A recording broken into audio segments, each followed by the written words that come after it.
It's start to finish on Modern Marvels.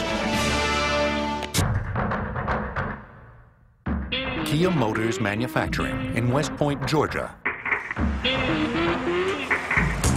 is a $1 billion, 650-acre arena of high tech. Everything in this state-of-the-art facility is precisely calibrated for maximum efficiency and speed. Each vehicle will be built in 23.3 hours, and there's no room for error. And the clock starts ticking here. Each one of these galvanized steel coils weighs 44,000 pounds. When unrolled, they stretch for more than a mile. The coils are lifted by 50-ton overhead cranes and placed on an enormous spool, which feeds the raw steel through a blanking press.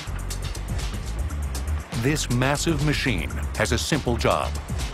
Unroll the steel coil, then cut it down to size. With its fast-moving dies, the blanking press can cut up to 40 panels each minute. Panels are then fed through the stamping press, the largest machine in the entire factory. It weighs in at more than 5,000 tons. Its massive dies move at 15 strokes a minute, molding the tough steel as if it were clay.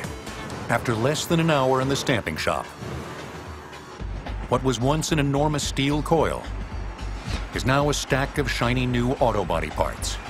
But we're just getting started.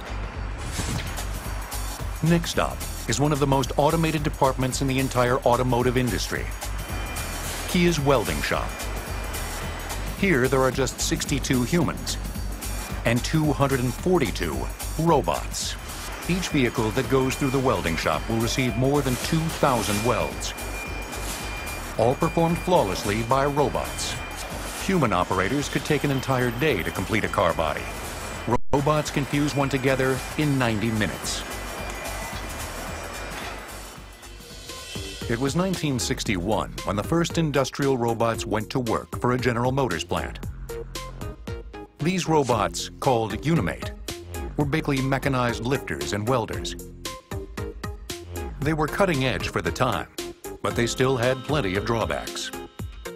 But as the decades passed and technology took off, robots with sensors and computer vision became commonplace. Today at Kia, sophisticated robotic systems perform the most difficult, dangerous, and repetitive tasks. From start to finish, the overhead conveyor transports the floor of the car to the body build line, where the vehicle starts to take shape.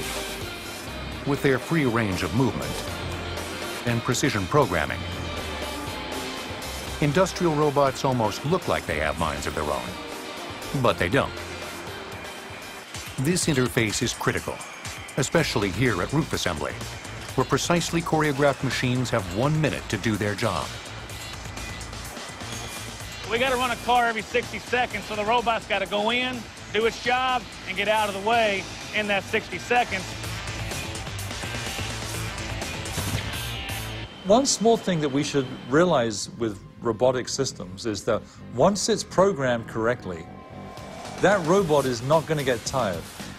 It's not going to make a mistake. After just an hour and a half, what was once individual doors, fenders, roofs, and floors are now recognizable vehicle shells in need of a paint job. Back at Kia Motors, it's been just 2.5 hours, and these 20-ton coils of steel are close to becoming new sets of wheels. But there's still some traveling to do, and the most precarious pit stop is just ahead, the paint shop. Each new car will spend about 1/3 of its early life in paint. The whole process from this point is a little over 8 hours. There's roughly 6 miles of conveyor in this plant, so it takes a while to travel that. It's way too much of a time investment to risk even the smallest error, so the plant takes extreme precautions here. This shop is as clean as the most sterile operating room. Everything that enters must thoroughly decontaminated. That goes for humans, as well as cars, because the slightest speck of dust can ruin a shiny new paint job. The first step is pre-treatment. A series of washes and chemical dips that prep the vehicle surface for paint. It's a laborious process, but the payoff is an immaculate metal canvas ready for customized color. And that first coat of paint packs quite a punch. The proper term is electrodeposition. We dip the unit and tank of electrically charged paint. It coats not only the outer surfaces, but the inner cavities and crevices and the underside of the unit. This 86,000-gallon bath is about 90% deionized water and 10% paint solids. And did we mention it's supercharged with electricity? This is a DC current. It's very high voltage. We cannot let anybody in there while it's turned on. The cars are grounded with a copper strip on the conveyor.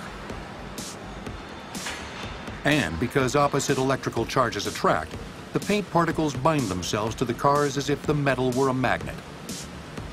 It's corrosion prevention. It coats the inside and the outside of the car, so it's a rust preventative for body seams and things that you can't see and the things you really can't get to with paint. It takes 6 minutes for each shell to pass through the electrodeposition tank.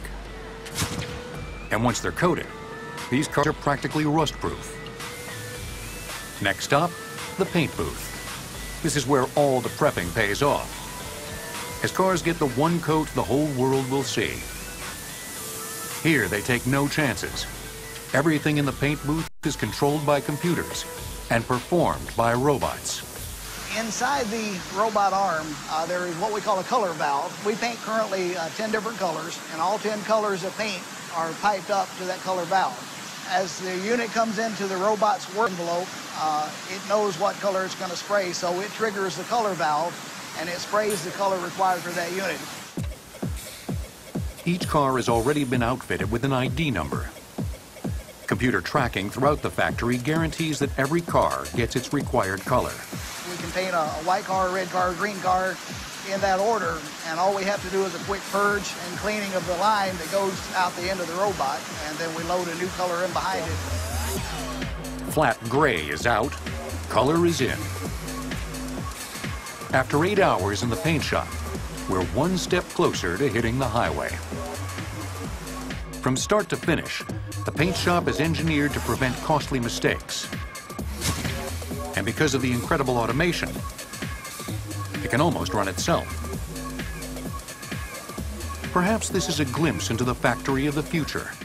The more sophisticated our robotic systems and machine tools become, we're just going slowly but surely towards the fully automated factory.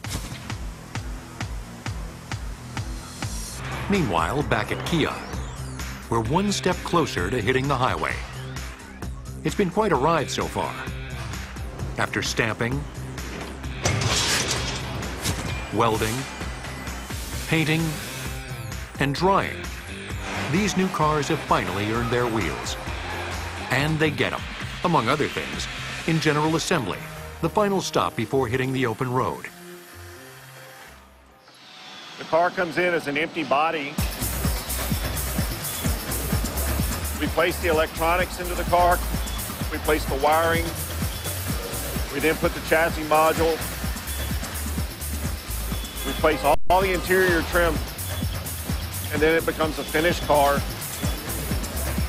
that rolls off the end of the assembly line to the customer.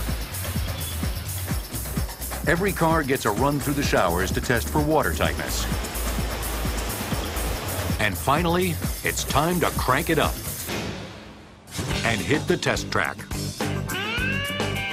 Because the day isn't over until each new car is taken for a first spin.